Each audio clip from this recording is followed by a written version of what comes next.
নমস্কার বন্ধুরা, অ্যাভি নিউজে স্বাগত জানাচ্ছি। সাথে রয়েছে আমি অজিত। আপনারা দেখছেন অ্যাভি নিউজ। আমাদের অ্যাভি নিউজ ফেসবুক পেজে আপনারা দেখতে পাচ্ছেন এবং আমাদের এই অ্যাভি নিউজ ইউটিউবেও চলছে। আপনারা ইউটিউবে সাবস্ক্রাইব করবেন এবং ফেসবুকে ফলো বাটনে ক্লিক করবেন। এবং যদি আমাদের এই সংবাদ যদি ভালো লেগে থাকে আপনাদের, তাহলে শেয়ার করবেন, লাইক করবেন, কমেন্ট করবেন। কমেন্টের মাধ্যমে আপনারা আমাদেরকে আরও ভালো কাজ করার জন্য উৎসাহিত করবেন। ধন্যবাদ। চোখ রাখুন অ্যাভি নিউজে।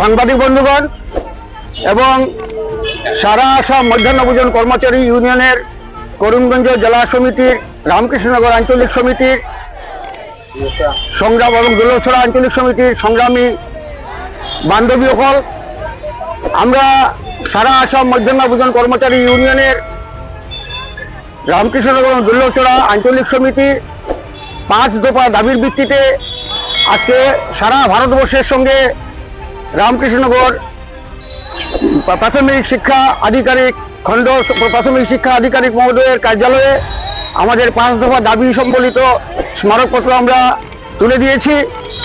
যে স্মারকপত্রে আমরা যে 5টা দাবি করেছি, সেই দাবি এটা আজকের দাবি না, দীর্ঘ বছর যাবৎ রন্ধন কর্মীরা এই দাবিগুলি করে আসছেন। কিন্তু আশ্চর্যের বিষয়, সারা আসাম রাজ্যে 1,19,000 রন্ধন কর্মীরা রয়েছেন। যে রন্ধন কর্মীদের মাসিক পারিতোষিক মাত্র 1,000 টাকা কেন্দ্রীয় সরকার দেয় এবং রাজ্য সরকার ঘোষণা করেছিল আমরা রন্ধন কর্মীদের মাসিক 500 টাকা বৃদ্ধি করলাম এবং এই বর্ধিত যে পয়সা, বর্ধিত যে 500 টাকা, এই 500 টাকা প্রতিশ্রুতিতেই সীমাবদ্ধ রয়েছে।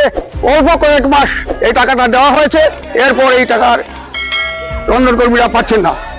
তো আমাদের বক্তব্য হলো, 1,19,000 যে রন্ধন কর্মীরা রয়েছে, এরা তো অত্যন্ত গরিব মানুষ। এদের যে 1,000 টাকা দেওয়া হয়, সেই 1,000 টাকাকে পারিতোষিক বলা হচ্ছে। কেন পারিশ্রমিক বলা হবে না?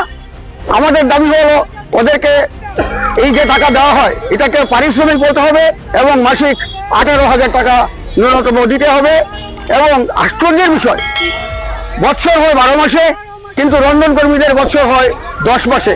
আমরা আজকে দাবি করেছি সর্বাবস্থায় ওদেরকে 12 মাসের পারিতোষিক বা পারিশ্রমিক 12 মাসেরই দিতে হবে।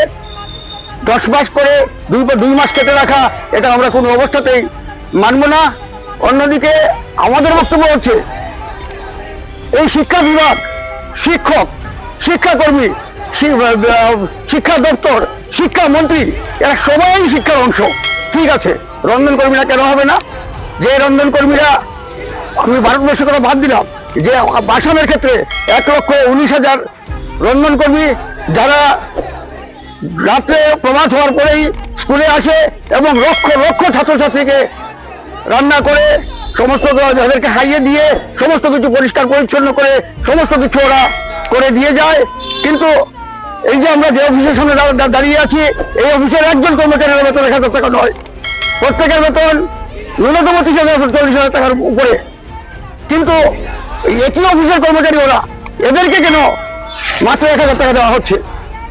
সুতরাং আমরা আশ্চর্য হই, মুখ্যমন্ত্রী যখন হেলিকপ্টারে ভাড়া 5 লক্ষ টাকা দিতে হয় হেলিকপ্টারের ভাড়া, আর 500 টাকা ভাড়া, 500 টাকা বেতন এই গরিব মহিলাদের 500 টাকা দিতে পারে না।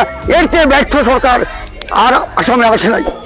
আমরা সরকারকে খুব দাবি করব, অনতিবিলম্বে যে 500 টাকার প্রতিশ্রুতি তুমি দিয়েছিলে, সেই 500 টাকা ওদের রিলিজ করো এবং বকেয়া যাদের পয়সা পাওনা আছে সেই বকেয়া পরিশোধ করো এবং মিড ডে মিলের যে সমস্ত কর্মচারীরা রয়েছেন তাদেরকে বেতন হিসাবে ন্যূনতম 18,000 টাকা বেতন এবং এদের অবসরকালে, অবসরের সময়ে 1 লক্ষ টাকা এককালীন অনুদান, এইগুলি দেওয়ার ব্যবস্থা করো। সুতরাং বন্ধুগণ, আমরা এই অফিসে অতীতে বহুবার আসছি, কোনোবারই আমরা বিডিওকে উপস্থিত পাই নাই, একবার পেয়েছিলাম।